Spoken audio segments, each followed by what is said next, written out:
President of BOWS, Venerable Bhikkhu Bodhi, to give us a remark. 现在我们请我们的会长菩提长老来致辞。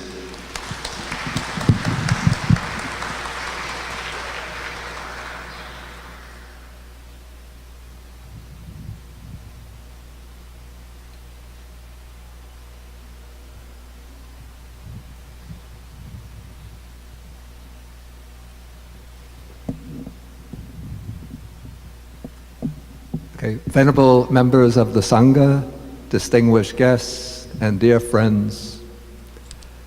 This year marks a very significant milestone in the development of BOWS and Zhuangyan Monastery.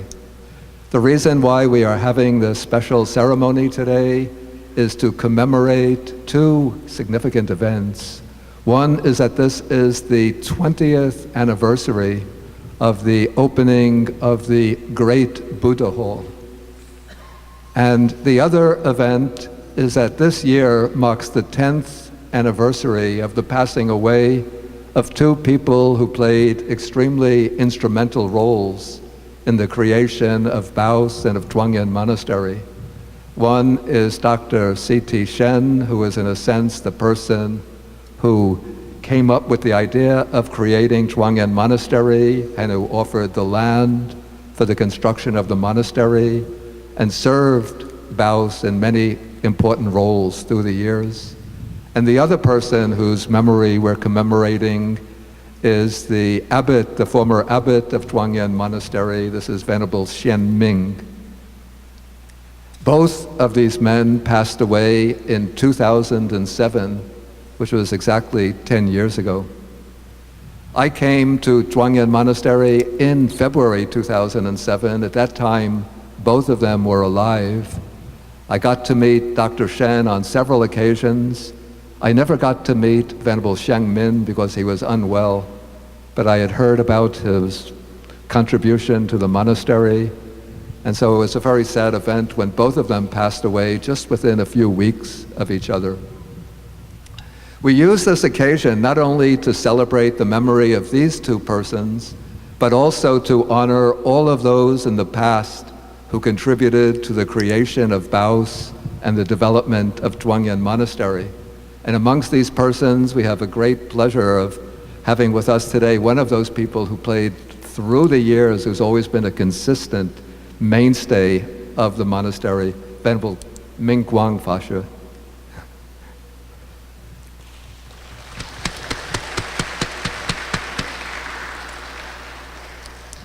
When we think about the work, the contribution that these people made, it seems very awe-inspiring, because we have to remember that they started BOWS back in the middle 1960s, when Buddhism was hardly known in the United States, and there were very few Buddhists living in the greater New York area. So their work was the work of pioneers. They came up with the idea of creating an association to preserve and to promote the Buddha Dharma. They established the first Buddhist temple under BOWS, which was the Dajwesa, the Temple of Enlightenment in the Bronx. And then in 1985, they formally opened Zhuangyan Monastery. So when we remember their work, we have to realize that this was pioneering work.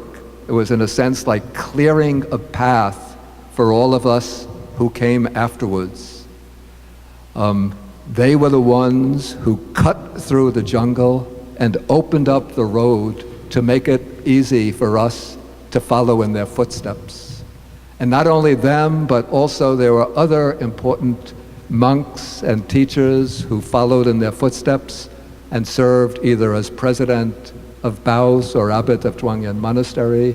Amongst them I should mention Venerable Rinjun, who I knew very well since I lived at Tongqing Lanruo for 4 years. And Venerable Luk To, who was the first president of BOWS. And so today, as we gather here, we should remember their contributions with gratitude and appreciation, But also, we also have to remember something else which is extremely important. Since I've been here, 2007, it has been basically the same group of people who have been contributing to the work of BAUS. And in the period of 10 years, we are all growing older. None of us grow a day younger.